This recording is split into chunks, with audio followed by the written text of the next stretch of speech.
one of the really important themes in this book is female leadership. And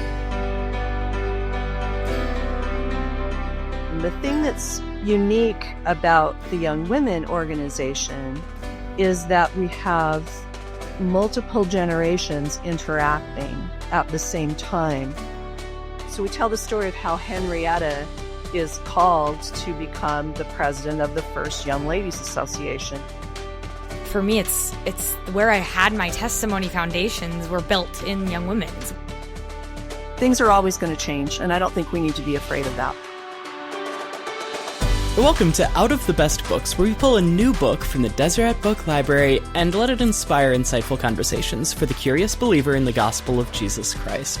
I'm Cole Wissinger. And I am Sarah Collins, and we are part of Deseret Books' podcast team.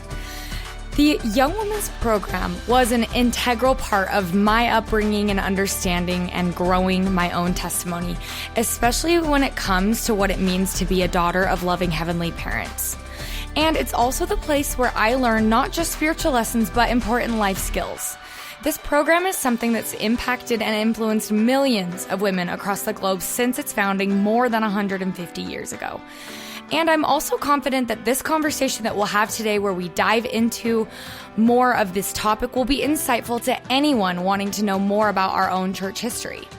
The book Carry On, the Latter-day Saint Young Women's Organization, provides an incredible history of the creation and development of the church's Young Women's program, stories that I have never learned or heard in church before, so we are privileged to be joined by one of the authors of this history, Lisa Olsen Tait. Lisa is the managing historian for women's history at the church's history department. She was also general editor and a historical advisor on the Saints series. Welcome, Lisa. Thank you. Okay, Lisa, I'm so excited, and selfishly, like I said, this is something I feel, I'm 29, so what does that make me? More than 10 years out of the Young Women's program, right? But this is an important part of our church history, and I think this book is the latest in the church's effort to create a growing body of scholarship on LDS women's history. This book is quite large, and there's a lot to consume in it. Don't worry, it's a picture book in some ways, right? But I think it is important to understand about our own history. And so I'd love to just know, that's kind of my core question. Why is it important that a book like this exists right now? Yeah. Well, you're right to pick up on the fact that we are very committed to women's history as one of the major areas of focus in the church history department. We do that in a couple of ways. If you have read the Saints series, for example, you will have noticed that we worked very hard to make sure that there was as much gender balance as we could bring to telling the stories in Saints. So we have a lot of female characters. We tell stories from women's point of view. That's what we call integrating women into the history. We also have a very robust element where we do what we would call dedicated women's history, where we are specifically focusing on women, on the women's organizations, on the experiences and history of women in the church. And so we kind of go at it from both of those directions. And Carry On represents our latest entry in that field of dedicated women's history, which, as you mentioned, over the last probably 10 years now, we have published some great work on the Relief Society. We've published At the Pulpit, which is a collection of women's sermons over the years. That's available in your Gospel Library app, as well as on the Church Historians Press website. We've published the journals of Emmeline Wells, the discourses of Eliza R. Snow. So we're doing a lot to bring specific women and women's organizations to our understanding. This book came about, well, we started on it about 10 years ago, actually, recognizing that a lot of work had been done on Relief Society and on particular women, but that there just really was no history of the Young Women organization, and certainly not a comprehensive one that goes beginning to end and really looks at it in depth. So we felt that that would be an important contribution, because Like I say, it hadn't been done before. And so it was a virtually unplowed field, as we say, to go in and just start trying to figure out what's the story here? What happened? We all know what our experience was. How does that fit into this, to a broader picture? And as we worked on this, we learned a lot of really fascinating things about how the Young Women organization, and we could include young men in this as well. And as we go along here, we'll talk more about the history of that, the MIA and the relationship between the young men and young women, but how those organizations, and in some ways, especially the Young Women organization, has been on kind of the leading edge of the church navigating its relationship with the world and deciding at sometimes we're going to be more outward looking and we're going to embrace some things that the world has to offer and bring them back to Zion.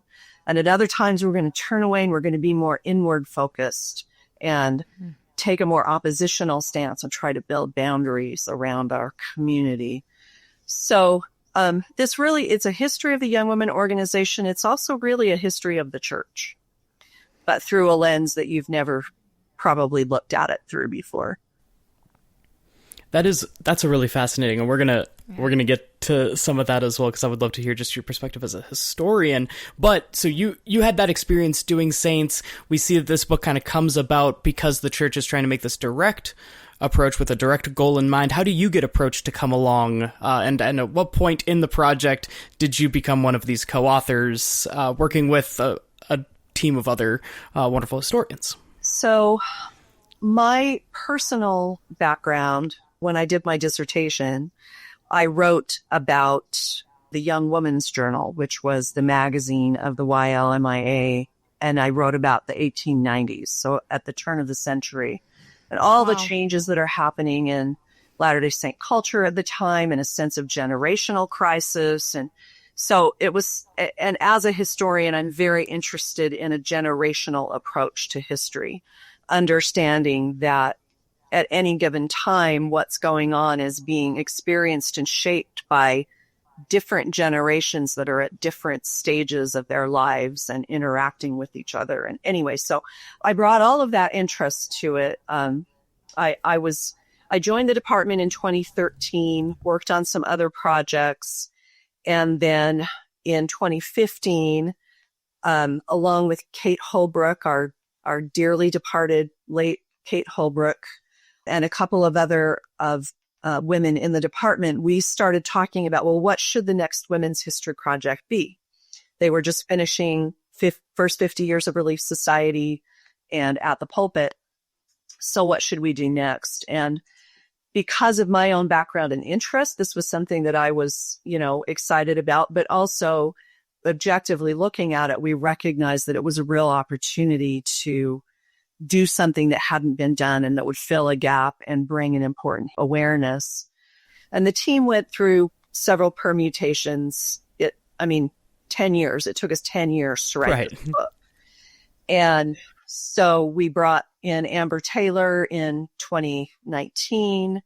And then the next year we brought James Goldberg on. And if people know James Goldberg, he is a brilliant, brilliant creative writer and thinker about writing. And we brought him on specifically to help us shape the story, shape the narrative, the writing in ways that would be engaging, that would tell stories, that would make the book accessible. It's fundamentally meant to be an academic book, I say in quotation marks, meaning that it's a serious book of scholarship with analysis and thousands of primary sources and all of that. But we very, very much wanted it to be readable. And James did a lot to help us with that. So that's kind of the history of the project in a nutshell. I love that. That's important to know all these great people who not only are in the pages of, in the stories in the book, but then that people rallied around a cause to sort of put these stories out into the world. It's so important. Lisa, what would you say was the most important learning that came to you out of compiling and being a part of this book in, in the perspective of women and the church and church history? Well, how long have we got? Because there's a lot to say about this could be the rest of the podcast, right? Yeah. I think, I don't know. I don't know if this is universally true, but I feel like young women, and maybe especially primary, are just kind of an afterthought sometimes in how we talk about women in the church and women's history. And the thing that's unique about the Young Women organization is that we have multiple generations interacting at the same time. And so a lot of what we are able to portray in telling the history of the Young Women organization is actually the history of adults' concerns about young people. It's a lot of it is the adults talking to each other about young women. And in some ways that's unfortunate, because we wanted to be able to capture more of young women's experience and voices. And we can talk about why that's so hard, if you'd like to explore that a little bit farther. But it also turns out to be really important to understand what have been the drivers of change, of revelation, of developments over time. What were the questions that were being asked? What were the concerns that were being addressed? And this book really takes you behind the scenes on a lot of those types of things over time, trying to understand what they were concerned about and how they were understanding their own historical moment in terms of what they wanted to pass on to the girls, to the young women.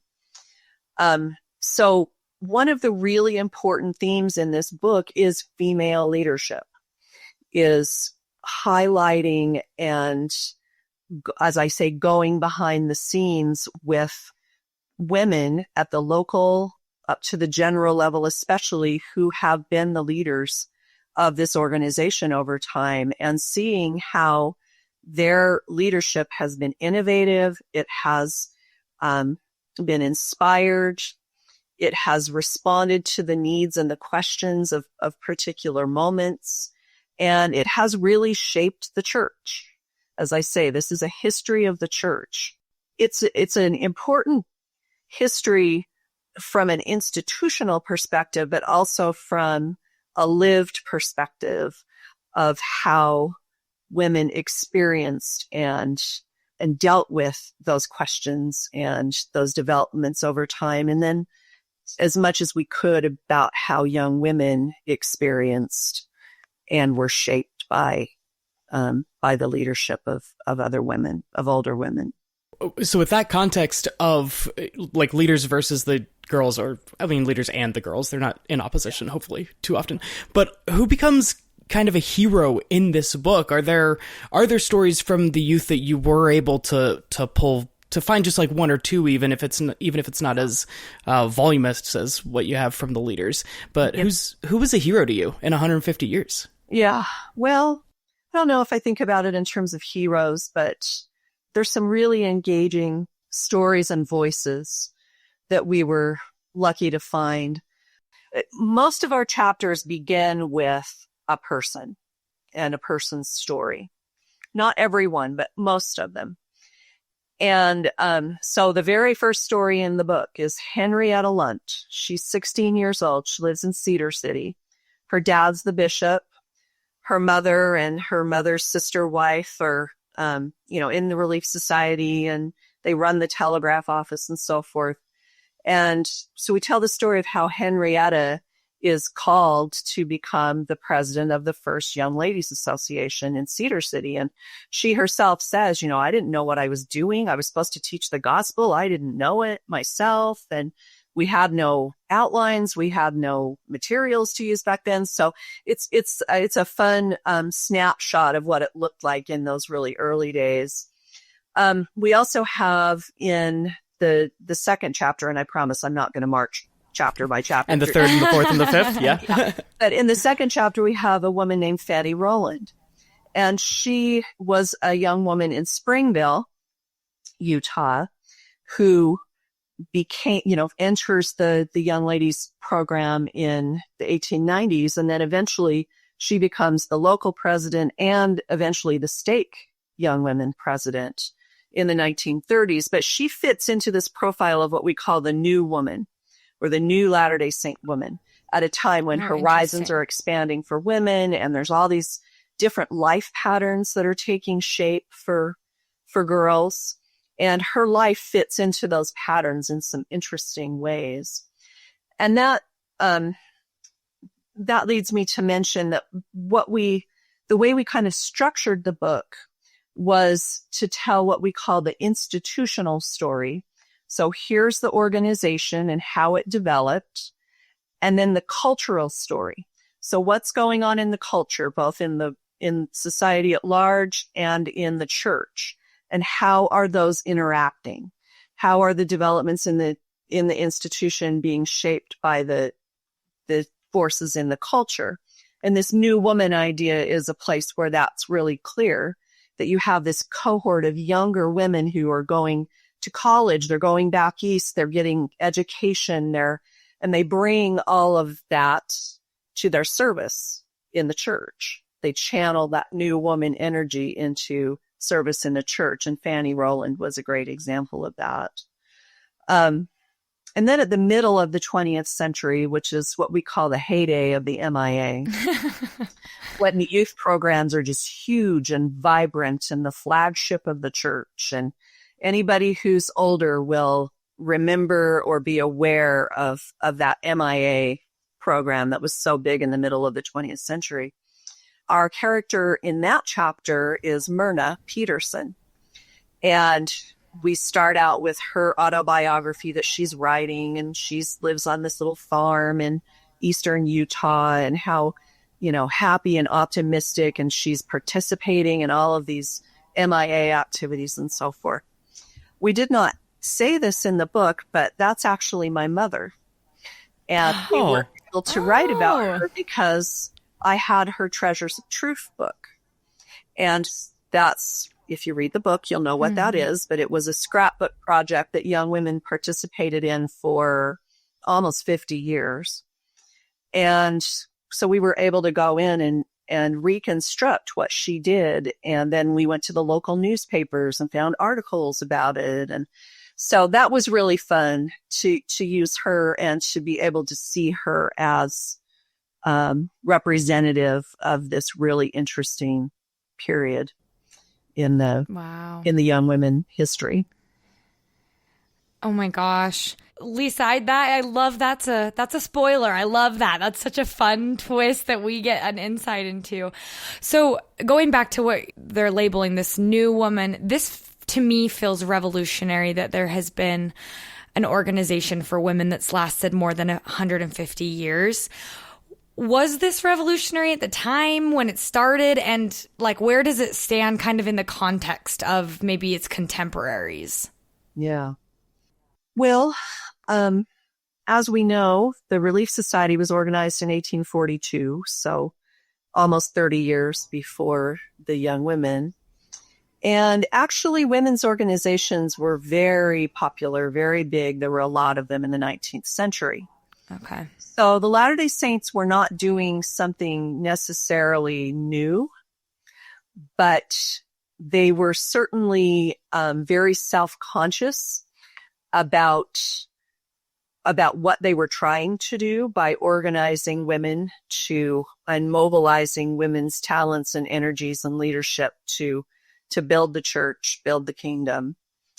What's interesting is that what we now call the Young Women Organization began in 1870 as, get ready for it, the Young Ladies Department of the Ladies Cooperative Retrenchment Association. Did they have an initialism for that? Could we shorten it with the TL something? Yeah, they weren't as much into acronyms at that moment. And that name actually didn't last very long. but it's important. It encapsulates some important things that are happening at the time. Okay. So this idea of retrenchment is a kind of a movement that Brigham Young is preaching, and he's commissioned Mary Isabella Horn, Eliza R. Snow to lead out in this effort to, as they say, retrench. And that's not a word we use very much anymore, but what it means is to cut back or to fortify boundaries, and it's both. So the railroad has just been completed, so Utah is no longer going to be isolated, and they're really concerned about all of the influences that are coming in. They're concerned about the economic implications. That's where the retrenchment emphasis lands, is for women, is to quit making all these fancy meals and wasting resources and spending all your time trying to outdo each other with these fancy meals. And then with the young women, it's, you don't need so many yards of fabric on your dress and so much lace and so much. So it's about trying to preserve the resources of the community and keep the economic resources of the community in the community instead of using them to buy these luxury goods. I know that sounds really obscure, but it was an important, and as I say, self-conscious way that women could contribute to the church and the church's goals at the time. And so that's the retrenchment part. But then the young ladies department part shows that girls at this time, young women, are seen as kind of a dependent subdivision of the category of women. So the women are going to lead the retrenchment. The women are going to do the things. And then the girls are going to be the young ladies department of the larger women's work. And this is how the church worked at the time. In the 19th century, there's this idea that's kind of called separate spheres. So men are in charge of the public world and certain things, and then women are in charge of certain things. And in the church, the women's sphere is headed by the Relief Society. And the Relief Society is kind of the umbrella or the mother organization for the young women, for the primary, for grain storage, for silk, for all these other initiatives that women are participating in at the time. And so the young ladies are going to be a part of that underneath the women's sphere. What happens is that around the turn of the century, everything is changing. Like I talked about the young women, the new woman pattern. Like this is when young people start going to high school in larger numbers. It's still not the norm, but a lot more are going to high school. And there are just other ways that life patterns are changing, and it's making visible this life stage called adolescence, which nobody had ever really articulated before until about the turn of the 20th century. And so at the turn of the century, then this young ladies organization shifts from being part of the women's sphere to being part of the youth sphere. And so the young ladies and the young men's mutual improvement associations start working MIA together. And that's where we get MIA. Yep. Right on.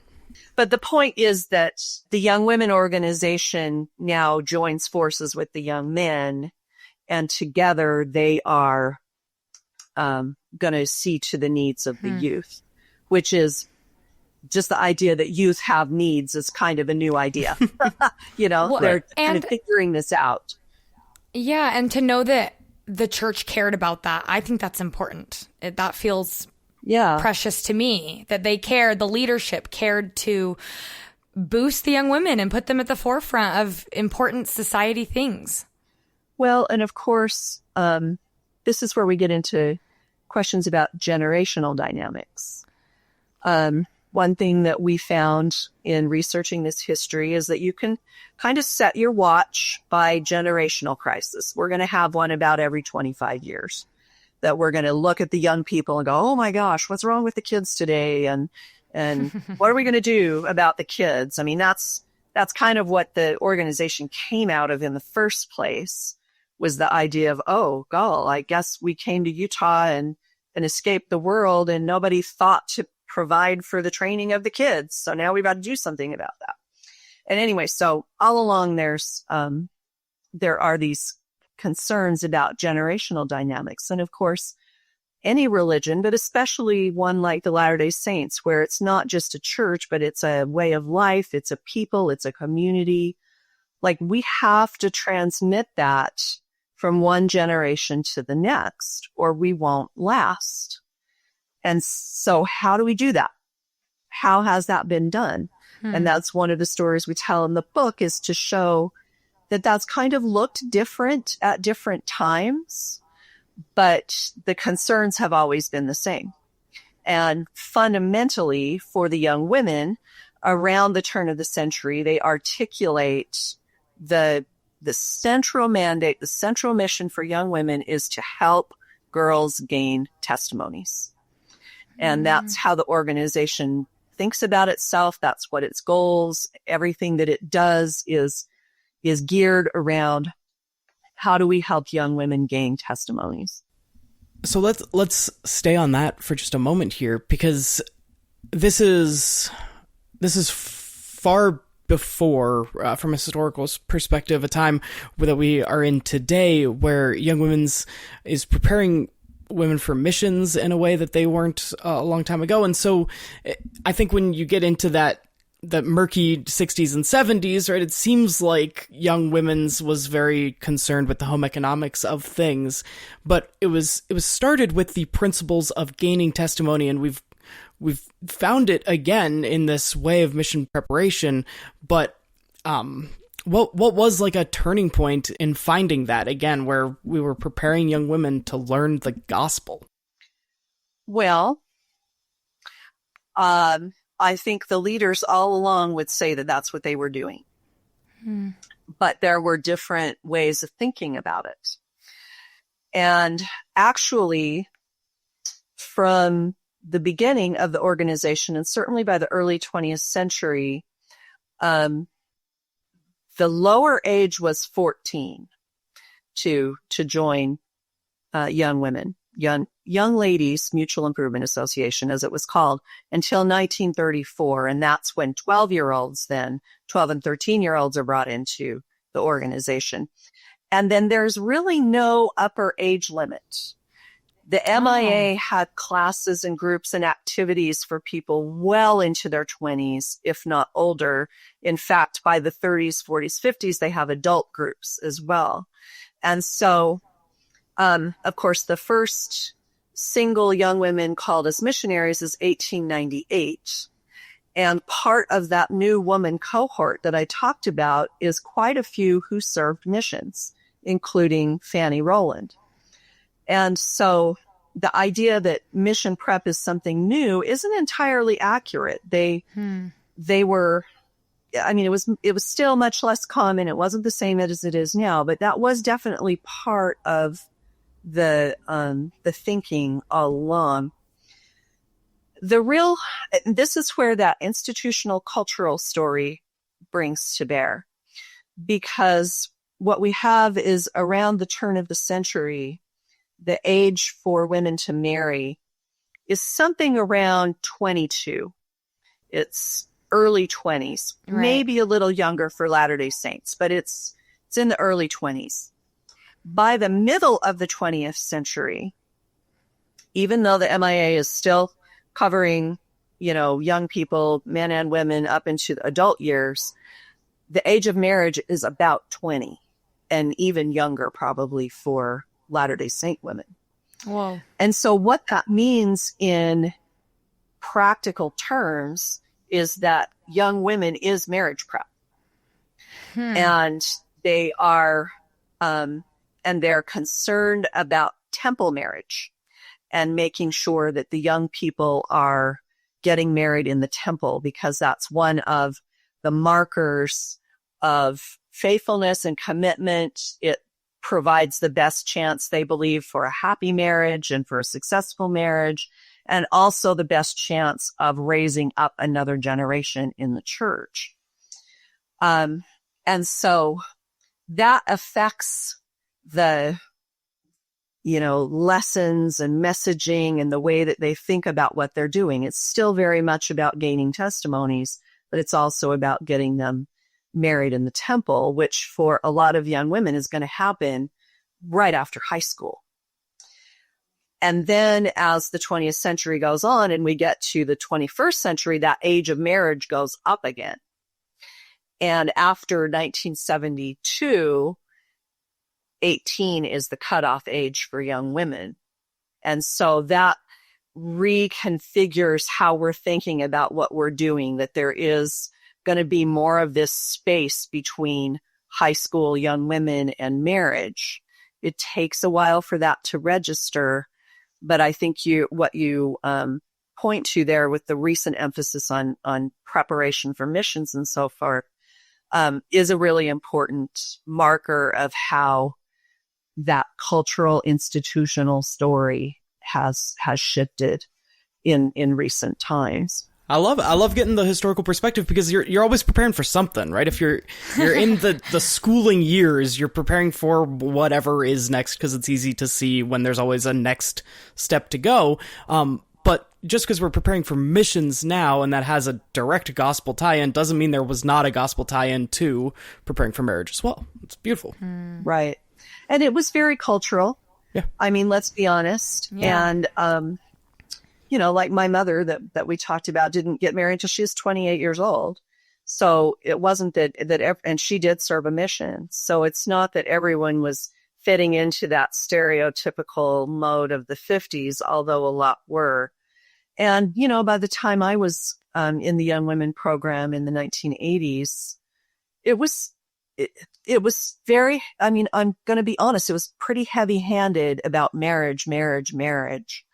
And that was in large part a reaction against feminism and against the women's movement in society and what they saw as the world trying to, dissuade women, girls from filling their divine mission and so forth.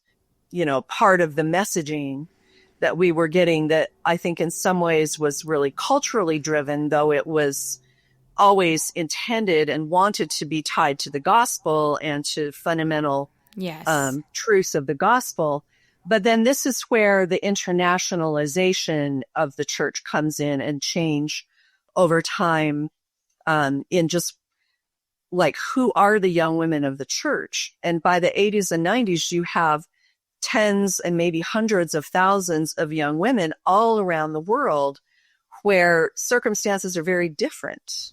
Yeah. And the church is having to come to terms with, realizing that this ideal of getting married and having children and being a homemaker and, all of those stereotypical things, that just simply was not the reality for many, many, many women in the church in the United States and especially beyond. And so I think what we see over time, there's still a lot of that heavy-handed messaging about marriage and in some cases almost toxic kind of shaming of women for having ambition and pursuing careers or whatever. But over time, there's a realization that, wait, that's culture. And what is the gospel? Yeah. And what are the universal things that we want to be teaching young women to help them develop a sense of their divine identity and their testimony and their faith and so forth. And so over time, I think, especially in the last 30 years or so, we've seen a real shift towards those more universal things. That was going to kind of be my next question is, let's talk future. Let's look to the future. What do you think is important about, having these young women at these young ages learn both kind of these life skills, but really the real principles of the gospel? I know for me, it's where I had my testimony foundations were built in Young Women's with my leaders. And so I don't know, I guess, what does that mean to you, or how does that feel to you knowing you're kind of part of that? Yeah. Well, as a historian, I'm a lot better at talking about the past than I am about the future. So Okay. let me just say that to begin with. But, as you read the book, you'll see that there are patterns that repeat themselves over time. And so, as I said, one of them is what we call the retrenchment versus engagement pattern, where at times in the church we're more outward looking and wanting to, be part of the good things in the world. And at other times we're more inward looking and trying to fortify boundaries and so forth.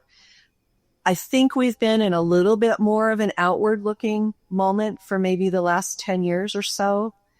And I don't know what that looks like in the future, but I think that tension will always be there, that kind of ebb and flow. It's never absolutely one or the other. There's always a range and a continuum.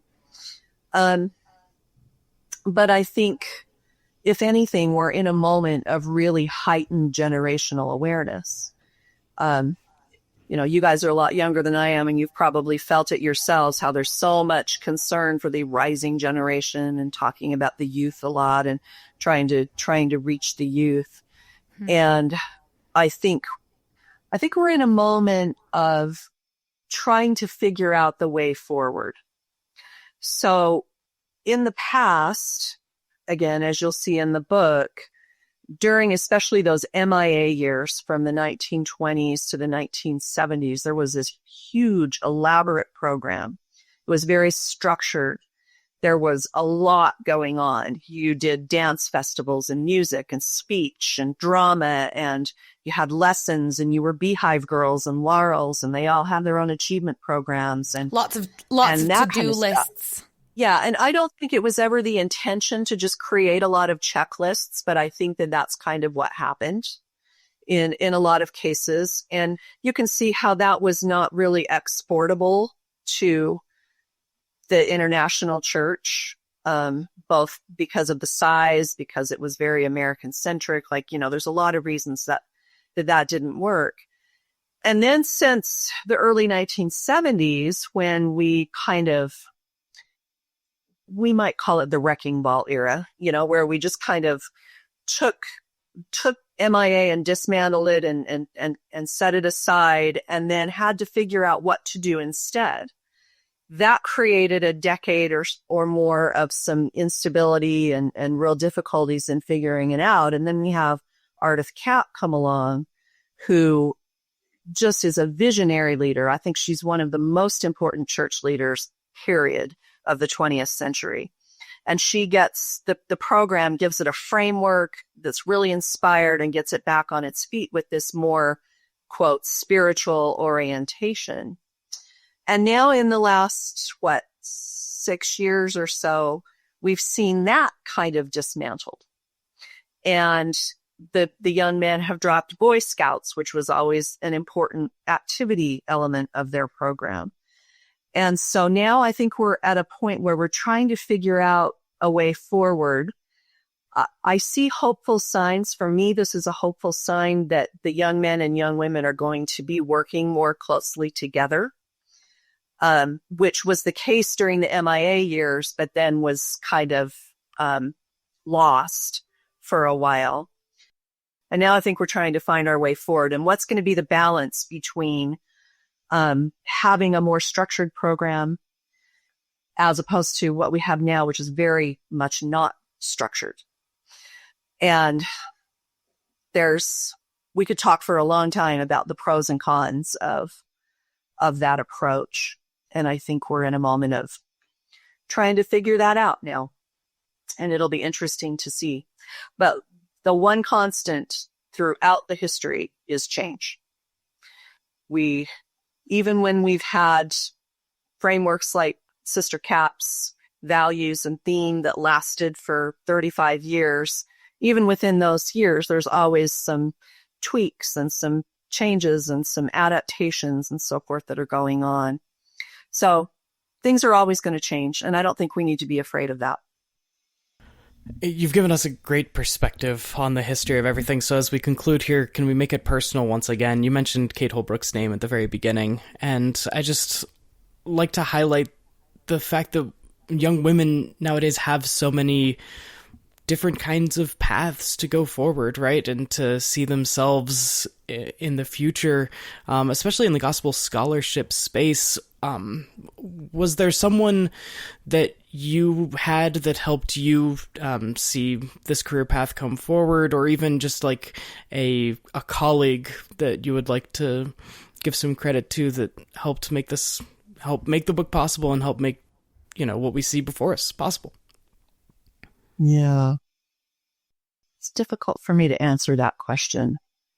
What I would say in a personal way is that one of the most powerful aspects of this project for me has been to see my own experience in perspective, to be able to go back and go, oh, okay, so I went in to young women right during this period of turmoil and readjustment, and I left 6 months before Sister Cap rolled out her new program. So that really puts my experience in perspective. But it's also been really fun and powerful to do that generationally. So my grandmother was a Beehive girl in the 1920s. So as I was writing and researching about the Beehive program in the 1920s, I'm thinking, this is my grandma. This is what she experienced. And then I'd mentioned my mother in the 1950s and being able to have more perspective on what she experienced. And that really, it brought me closer to them than I had been. And in my mother had a very difficult life after she got married and had children. And it gave me a lot more, empathy and understanding of what her life had been. And then my own daughter, who has special needs, but she was able to get her Young Women medallion in 2010. And so I was able to see my grandmother, my mother, myself, my daughter in perspective over time. And that's really, really powerful, I think. And that's something that I hope readers will take away from the book, is a better understanding of their own experience and of the generational nature of their experience. Real quick, if you want me to mention a specific woman that I really love, there's so many in the history that I would love to give a shout out to, but Susie Young Gates is very dear to me. I'm working on a book about her. She's lived on my shoulder for the last 20 something years. And she was a really great leader of women around the turn of the century. And she worked hand in hand with Elmina Taylor, who was the first general president of the Young Ladies. And Elmina is just a beautiful, beautiful spirit. When she died at her funeral, President Joseph F. Smith spoke. And I think we have this quote in the book, but he talked about how she did not live on borrowed light. She had the light within her, and it was a source for everyone around her. And we only were able to put a fraction into the book of what I saw with Sister Taylor, but I love her so much and can't wait to meet her someday. Thank you. Thank you for that testimony. Lisa, before we go, is there anything that you'd like to add about this book or the project that people should know about? Yeah, we actually do have a website for the book. You find it at churchhistorianspress.org, which is where we publish a lot of our stuff. The introduction to the book is there. The full text of the book will go up sometime next year. But in the meantime, we have all of the appendices for the book, and the images that are in the book are on that website. So that might be something people want to check out. And in particular, one of the appendices that we have for the book is called, I think we call it like Young Women Awards or something like that. But it's basically a gallery of all the jewelry from the Young Women program, starting in about 1915 when they had their first necklace. And so, because we get queries all the time, people call us up, I'm cleaning out my mom's jewelry box and I found this pin and I don't know what it is, and, that kind of thing. So now there's a resource where you can go and look at what the necklaces and the pins and the rings and all the things have looked like over time, the Beehive bands and on all their awards. So that's something that's fun that people will want to be aware of. Oh, I love that. Thank you for that addition. Well, yeah, I can't wait to go see those. Yeah. Thank you, Dr. Lisa Olsen Tait, for being here with us today. Thank you. Carry On, the Latter-day Saint Young Women Organization, 1870 to 2024, the official title of this nice big hardback book that you can get at your local Deseret bookstore or at deseretbook.com. Thank you again to Lisa Olsen Tait for her wonderful contribution to this book and for coming to talk about it with us here on Out of the Best Books. We'll see you next time.